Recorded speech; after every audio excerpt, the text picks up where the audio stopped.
சிவபக்தர்கள் அனைவருக்கும் வணக்கம். இன்னைக்கு நம்ம பார்க்கக்கூடிய தலைப்பு சிவபெருமானை பற்றி.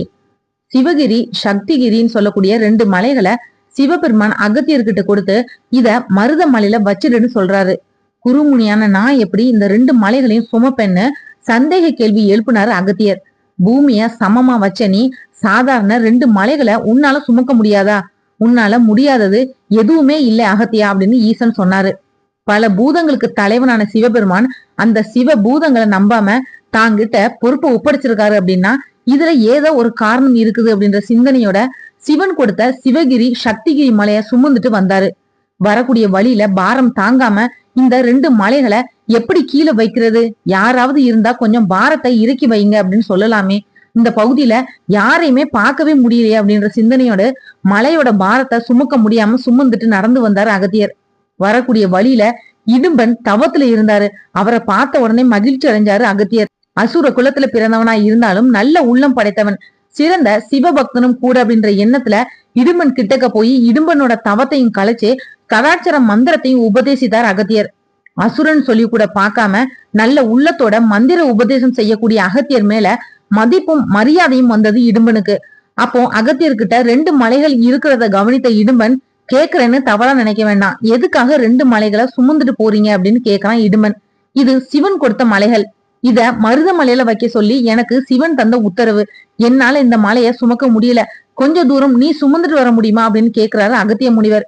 இத நான் சுமக்கிறதுக்கு பாக்கியம் செஞ்சிருக்கணும் அப்படின்னு சொன்ன இடுமன் நீண்டு வளர்ந்த ஒரு மரத்தை வேரோட பிடுங்கி மரத்தோட ஒரு முனையில ஒரு மலையையும் மறுமுனையில இன்னொரு மலையையும் கட்டி காவடி போல சுமந்துட்டு வந்தாரு இடும்பன். வெகு தூரம் நடந்து வந்த களைப்பால பழனியில சிறிது நேரம் மலையை இறக்கி வச்சாரு இடும்பன். அப்போ வேடன் உருவத்துல ஒரு சிறுவன் தோன்றி அந்த 2 மலைகளையும் திரும்ப எடுக்க முடியாத அளவு தன்னோட கால்களால பிடிச்சு வச்சிருந்தான். பொடி பையனான இவன் நம்ம கிட்டே வித்தை காட்டுறானே அப்படின்னு கோபம் வந்த அந்த சிறுவன் கிட்ட போய் சண்டையும் போடுறான் இடுமன். சிறுவனா இருந்தாலும் அவன் தந்த பதிலடியை தாங்க முடியாமல் இறந்தே போயிட்டான் இடுமன். இத தெரிஞ்சுகிட்ட இடும்பனோட மனைவி இடும்பி அகத்திய முனிவர்கிட்ட சொல்லி கதறி அழுறா. சிறுவனோட உருவத்துல வந்தது முருகன் அப்படின்றத தெரிஞ்சுக்கிட்ட முனிவர், நீ முருகப்பெருமான் கிட்ட போய் நியாயத்தை கேளு, அவர் கருணை செய்வார் அப்படின்னு சொன்னார் அகத்தியர்.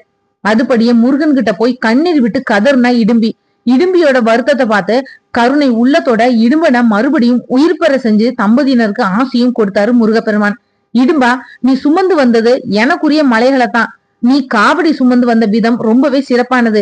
இப்படி எனக்காக பக்தர்கள் காவடி எடுத்து வரப்போ நீ அவங்களுக்கு துணையா இருந்து காக்கணும். காவடி எடுக்கக்கூடிய பக்தர்கள் வாழ்க்கையில இன்னல்கள் இல்லாமல் இருக்கிறதுக்காக நீயும் அவங்களுக்கு துணையா இருக்கணும்னு சொன்னாரு முருகப்பெருமான். கிருத்திகை அன்னைக்கு இடும்பனை போல நாமளும் காவடி எடுத்தா கவலைகள் மறையும். காவடி எடுத்தேன் கவலையை மறந்தேன் அப்படின்னு பக்தர்கள் சொல்லுவாங்க. அது உண்மையும் கூட. காவடி எடுக்கிறப்போ இடும்பன் நம்மளோடய வருவாரு. முருகப்பெருமானோட ஆசையும் நமக்கு அள்ளி தர்றதுக்காக இடும்பனும் நமக்காக கந்தன் கிட்ட வேண்டுவாரு. முருகப்பெருமான வணங்குனா வெற்றி மேல வெற்றி கிடைக்கும் அப்படின்னு ராமாயணத்திலே சொல்லி இருக்கு.